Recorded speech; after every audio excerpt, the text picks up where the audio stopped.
औज़ुबिल्लाहि मिनश्शैतानिर्रजीम बिस्मिल्लाहिर्रहमानिर्रहीम अस्सलामु अलैकुम वरहमतुल्लाहि वबरकातुहू।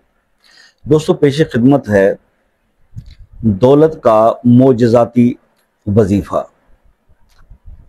फौरी रिजल्ट्स के लिए, इंस्टेंट रिजल्ट्स के लिए।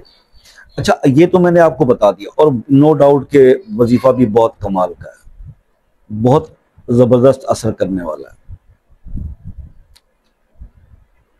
मगर इससे पहले एक चीज मैं आपसे जरूर डिस्कस करना चाहूंगा कि दौलत की ख्वाहिश तो हर इंसान को है और हर इंसान ये रख के बैठा हुआ है। मगर मैं आपके साथ कुछ एक ऐसी चीज डिस्कस करता हूं जो पहले मैं खुद इस मामले से गुजर चुका हूं। अच्छा, हर इंसान की जिंदगी में अच्छा वक्त भी होता है और वो ये समझता है कि ये धूप छांव है तो मुझ पर बुरा वक्त भी आएगा। जब आप पे अच्छा वक्त चल रहा होता है तो आपसे अक्सर ये घर में भी कहा गया, आपकी मिसेज ने आपसे कहा होगा या वालिदा ने या वालिद ने, जब अच्छा वक्त चल रहा होता है तो अक्सर दोस्त यार भी कहते हैं यार बुरे वक्त के लिए कुछ बचा के रखो। बज़ाहिरन तो ये नसीहत बहुत अच्छी लगती है। अगर मेरी नजर से आप देखें या मेरी जात के हवाले से तो मैं आपको बताऊंगा कि ऐसा सोचना भी नहीं चाहिए। वजह क्या है? जब आप ये सोच लेते हैं और ये जहन बना लेते हैं कि बुरा वक्त आएगा तो कुछ बचा लें, तो फिर बुरा वक्त जरूर आएगा, ये जहन में रखिएगा। क्योंकि आपने गुमान कर लिया कि भाई अब बुरा वक्त मेरे पर कभी आ सकता है तो मैंने उसके लिए रख लिया। कि जब इसका मतलब यह है कि आपका तवक्कल नहीं है अपने रब के ऊपर। आप असल में तो ये होना चाहिए कि आप ये गुमान रखें कि मुझ पे अल्लाह का करम रहेगा ऐसे ही, और वो जो आप बुरे वक्त के लिए संभाल के रख रहे हैं उसको अल्लाह के राह पे खर्च करके अल्लाह के साथ इन्वेस्ट कर लीजिए, ताकि वो जो आप सोचते हो ना कि बुरा वक्त आएगा जिंदगी में, तो वो नहीं आएगा। क्योंकि आप उसका गुमान भी नहीं कर रहे, सोच भी नहीं। क्योंकि अल्लाह ताला ने कुरान में फरमाया कि मैं बंदे के साथ मामला वैसे ही करता हूं जैसा वो मुझसे गुमान रखता है। तो ये एक मेरा एक आपके साथ एक मतलब मेरी एडवाइस थी कि ये ना सोचा करें कि बुरा अच्छा वक्त चल रहा है, चलने दें। बस आप वो जो संभाल के रखना चाहते हैं उसको अल्लाह की राह पे खर्च कर दें, री इन्वेस्ट कर दें।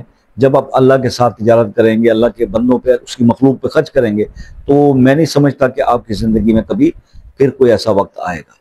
तो ये इस फार्मूले को ज़रा देखिएगा। उसके बाद ये अमल जो है असर की नमाज के बाद करने वाला है। दौलत का मोजज़ाती अमल ये असर की नमाज के बाद करने वाला है। इसको आप समझ लीजिए। और उसको आपने इस अमल को शुरू करने से पहले एक तो ये काम करना है कि 600 रुपए जो है वो आपने इसकी ज़कात किसी भी मुस्तहिक़ गरीब को आपने 600 रुपए दे देना है। उसके बाद आपने इस अमल को शुरू करना है असर की नमाज पढ़ने के बाद। तो आपने ये करना है कि जनाब आपने 14 बार दरूद इब्राहिमी पढ़ना है और उसके बाद आपने 600 बार आपने पढ़ना है या गनियो या ज़ुल जलाल वल इकराम, या गनियो या ज़ुल जलाल वल इकराम, या गनियो या ज़ुल जलाल वल इकराम। 600 बार पढ़ना है, फिर 14 बार दरूद इब्राहिमी पढ़ना है, अपने रिज़्क़ के लिए दुआ करनी है। और इस अमल को सिर्फ 6 दिन आपने इसी तरह से लगातार करना है। अगर तो आप साहिब इस्तात हैं और कर सकते हैं तो आप इसका 600 रुपए का जो हदिया है वो हर 6 दिन रेगुलर दे दें किसी गरीब मुस्तहिक को, तो फिर मौजज़ात ही आपकी ज़िंदगी में होगी। यानी इसकी कॉस्ट टोटल तकरीबन बन जाती 6 दिन के 3600 रुपये बनेगी। तो 3600 रुपये अगर वैसे भी आप अपने रिस्क के लिए कोई तावीज़ लेने किसी मौलवी या बाबे के पास जाओगे तो 2-4-5 हज़ार तो वैसे ही ले लेगा।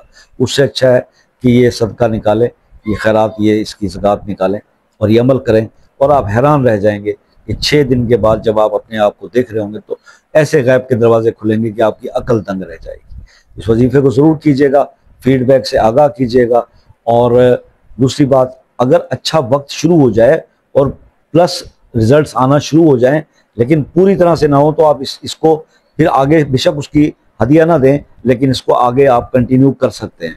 ये मैंने क्लियर कर दिया। मजीद कुछ पूछना चाहें इस अमल के बारे में तो आप व्हाट्सएप पर रब्ता कर लीजिएगा, जो कि पाकिस्तान में असर की नमाज के बाद जो है वो रात 10 बजे तक हम अवेलेबल होते हैं।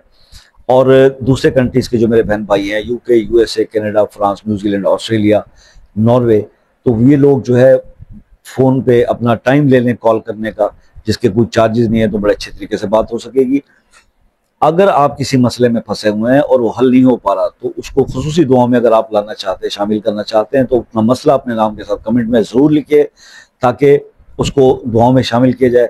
क्या पता हम जैसे गुनाहगार आदमी की दुआ भी अल्लाह आपके हक में कबूल कर ले। तो अपना बहुत सारा ख्याल रखिएगा, दुआओं में याद रखिएगा। जिंदगी रही तो नेक्स्ट किसी और वीडियो के साथ हाजिर खिदमत होंगे, तब तक के लिए इजाज़त दीजिए। अल्लाह।